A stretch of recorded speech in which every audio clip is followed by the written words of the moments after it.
Hello, I'm Dan and welcome to my YouTube channel. Today we're going to be talking about the best 5 mods I personally think are good for the Focus RS MK3.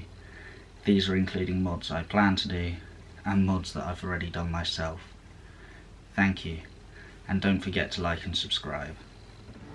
First on my list of top mods for the Focus RS is the Mountune Induction kit.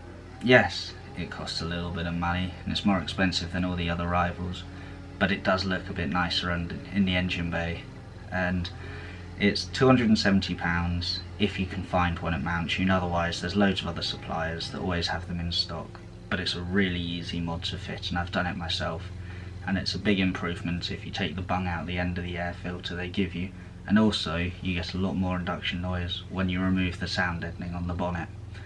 The next mod on my list is the low-line splitter kit from Maxton. I have the kit.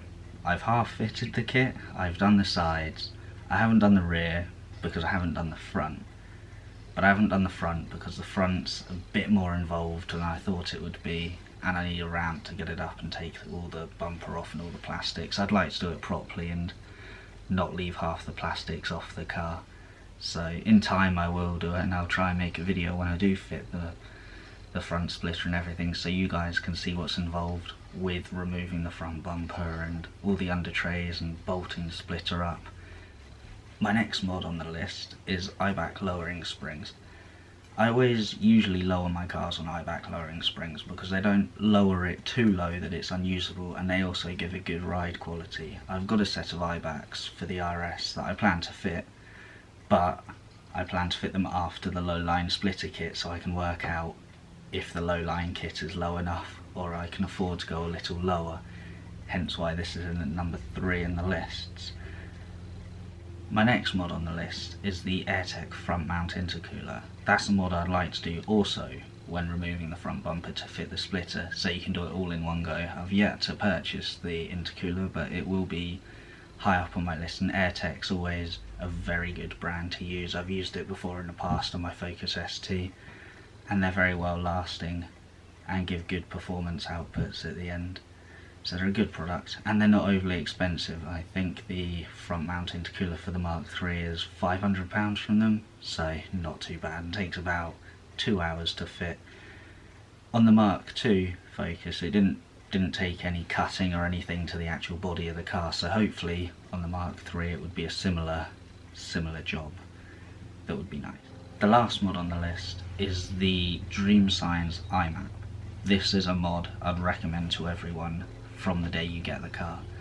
Some people drive the RSs and they feel a bit flat on power, and they're fast, and you look down and you realise you're going fast, but there's not much shove and stuff. But you put that imap on and you start loading on the maps and the car becomes rapid. It then releases the power it should have had from the factory. So, but I also believe that Ford also flattened out the power curve so that it would force you to buy the Mountune 375 kit for them, but I've not really heard good reviews about the power delivery from the 375 kit. So I thought I'd try the Science, and that really made the car a lot better and made the whole thing alive. So I'd recommend that mod to anyone, and it's about £500, I think, with postage and everything from Science direct, so it's worth getting. For the power you get, it really transforms the car. Thank you for watching. Please don't forget to like and subscribe, and I'll keep in touch with more updates I plan with the RS and any other cars I can get my hands on as well. So thank you and goodbye.